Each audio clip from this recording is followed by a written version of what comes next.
21. This is all the way up. Book 21 in the Sebastian St. Cyr series. And there is so much going on. Welcome to the D. Louise book series. I'm Christina Carras, Stina. This is where I read books, talk about books, no special effects, no theme music, no fancy stuff going on here. And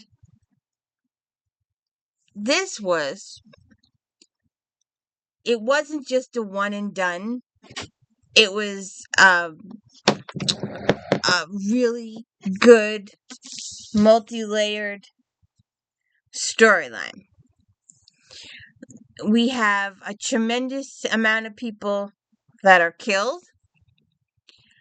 We do not have one killer. We have a multiple set of killers. Everybody is trying to set it up as somebody else did it, as a serial killer did it. They're all using everybody else's methods to cover up their own methods. So we have Sebastian St. Cyr. He's our lord, our earl. And his father is Hendon, and it's a real complicated story. It really doesn't apply too much here. His wife is Hero, and he has a son and a daughter, and then an adopted son of possibly his half-brother. We'll leave it there. So those are, and then we have Lovejoy is the magistrate, and we have Gibson, who's the coroner, and Alexander or Alexei is Paul's woman. And then we have Lord Jarvis. He's Hero's father. Hero is Sebastian's wife. That's our small cluster. Then we also have Amanda, who's Sebastian's sister, and Bayard is her son, who's a nasty piece of work. And apparently there's a couple of different storylines going on here. Alright. So there's this group of young men, let's say 20-ish, who are still living in that teenagery time of their lives, even though they're older than that, but they're still living in that teenage mind rethinking. They're also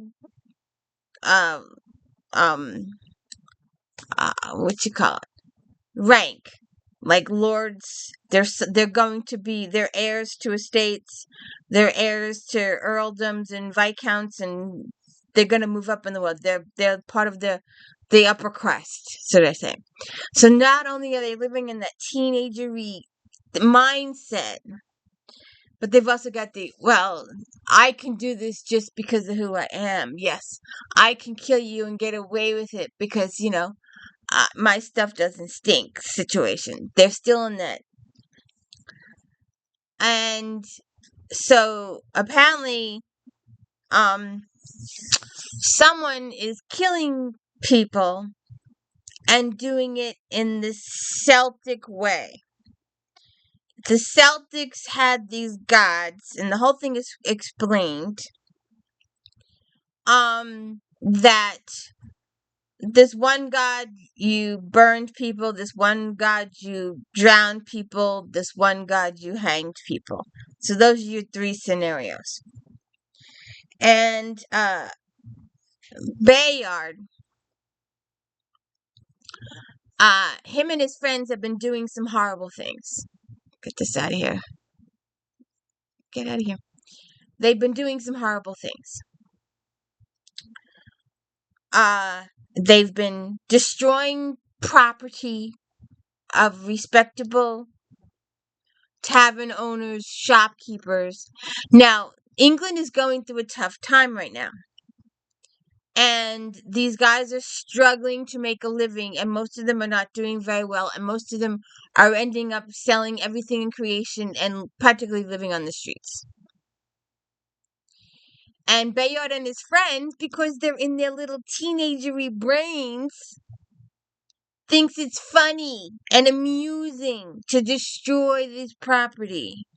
and to destroy businesses and to do all this nasty stuff.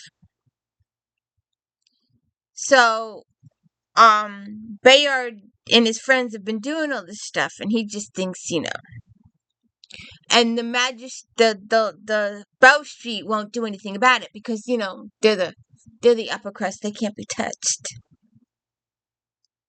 And most of their parents don't know about it, or maybe somebody's afraid to tell their parents, or maybe their parents just don't care. So that's just a whole nother story there.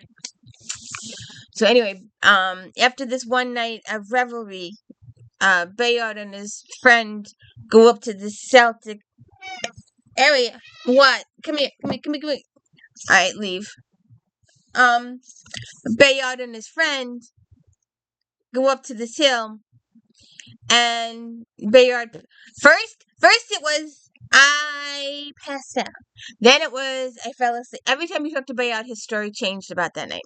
But either way, his friend up dead, and ended up burnt to a crisp because he fell in the campfire, supposedly. So anyway, this whole investigation starts. And at first, Bayard is wants Sebastian to help, blah, blah, blah. And then at a certain point of the story, he realizes Sebastian's getting too close to certain information. And he's like, no, I want you to stop, and I want you to stop now because I said so. And Sebastian's like, no. And Bayard is just like, half of him is still, my stuff doesn't stink situation. And the other half of it is a scared little boy. So there's something going on there with him. We do have some small conversations with Hendon, Sebastian's dad. And we do have some, only one, conversation with Jarvis, Hero's dad. Just one. But we do see Hero's dad in a few chapters.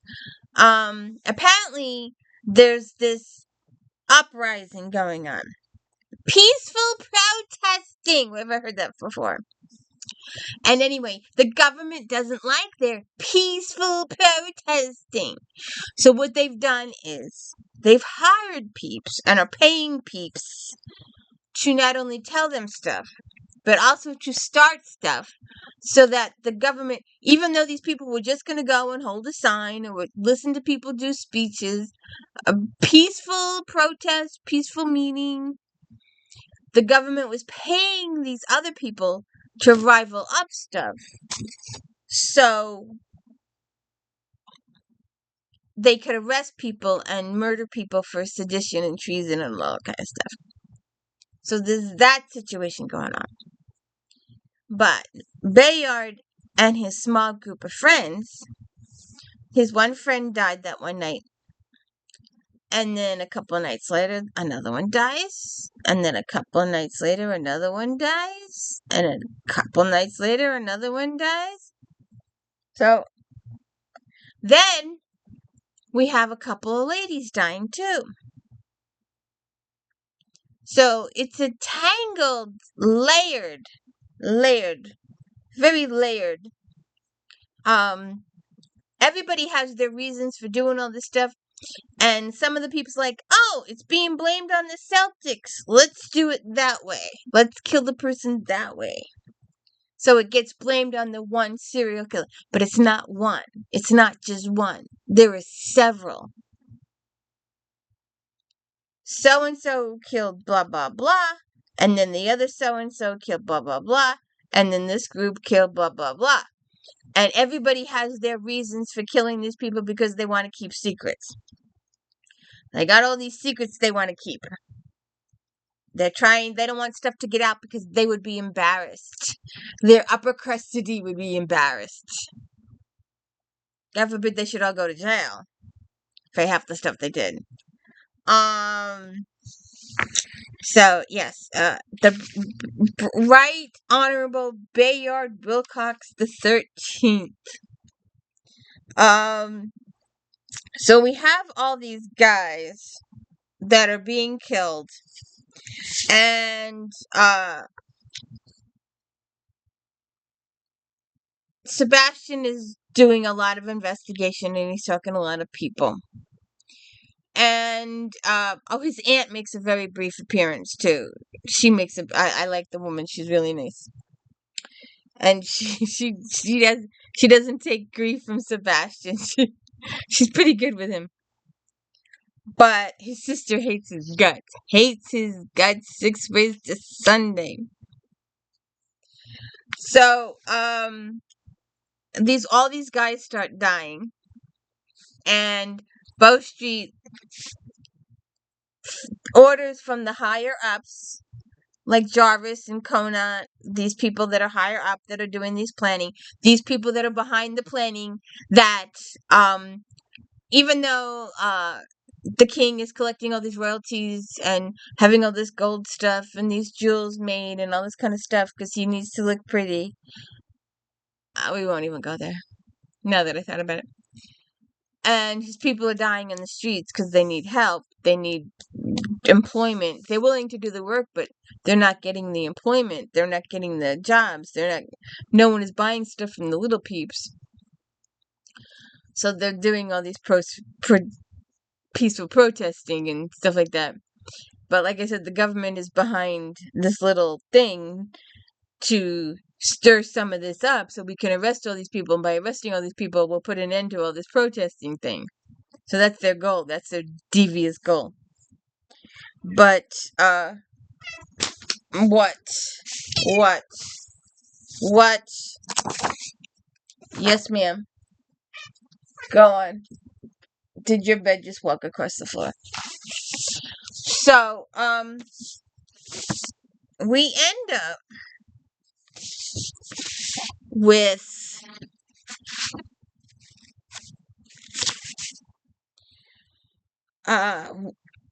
Gilbert is deceased. Marcus is deceased. Allison is deceased. And by the way, every other time you see Allison in this book,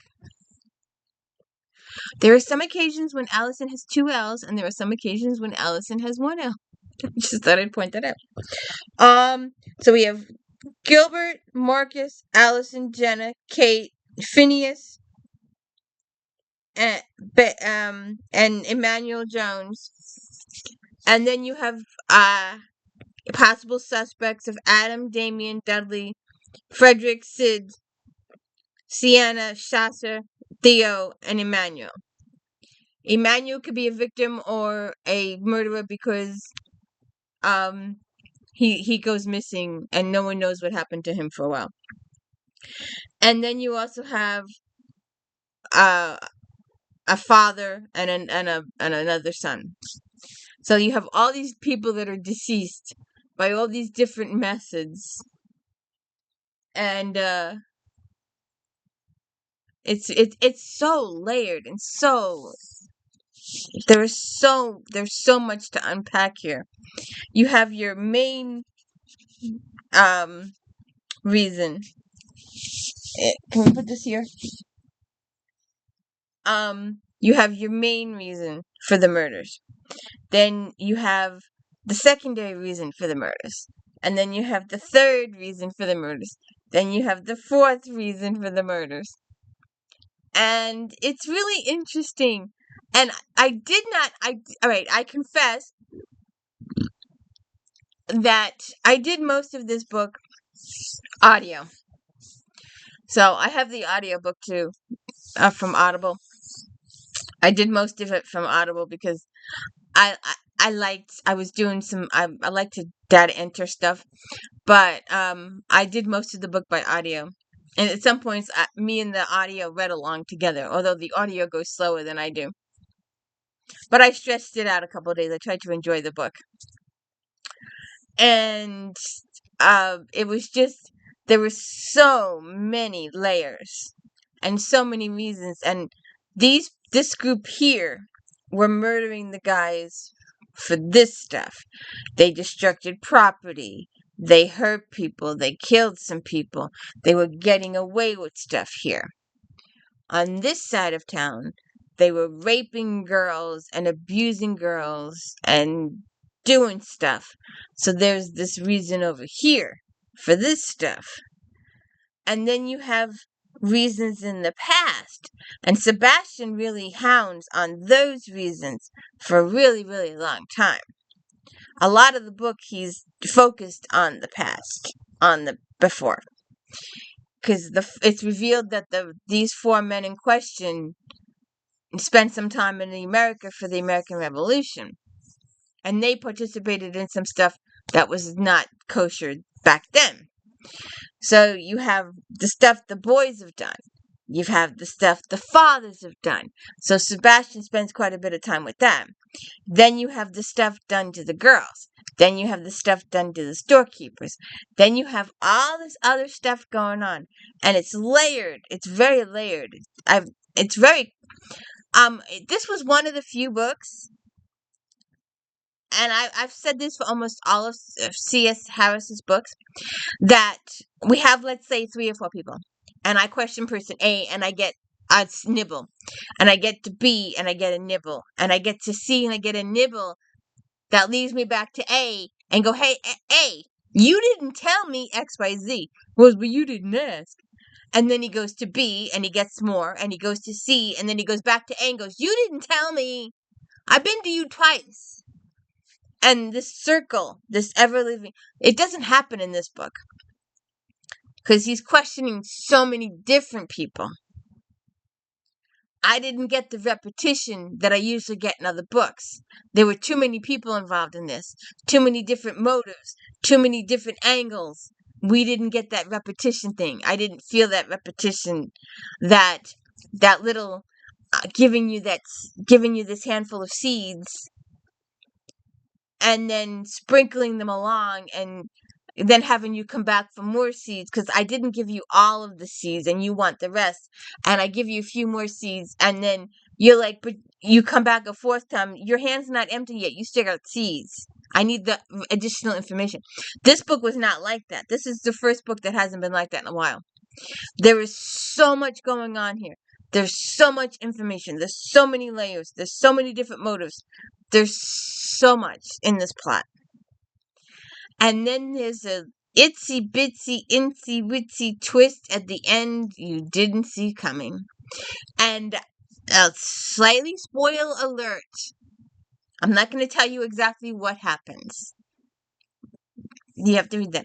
But I have what I want done in my brain. It's not going to be what the author's going to do. But I want Sebastian to go to Hendon and have Hendon make his adopted son something. To spite Amanda. Why? Well, you have to read the book. Because Amanda, there's this really there's this twist that you did not see coming. You understand the whys of it though. But that's just my little hope that Sebastian will do something to give it to Amanda. That he will go to Hendon and go, hey, look. That he will actually tell Hendon. I don't know if he will tell Hendon or not. But I would be like, hey, I got the spare kid over here. I just say it. So anyways, shall we go make breakfast? We gotta go. We're gonna make breakfast. And if you haven't checked out my ARC extravaganzas, I'm having a blast with those 2 weeks. And Flashback Mondays. And my daily book reviews.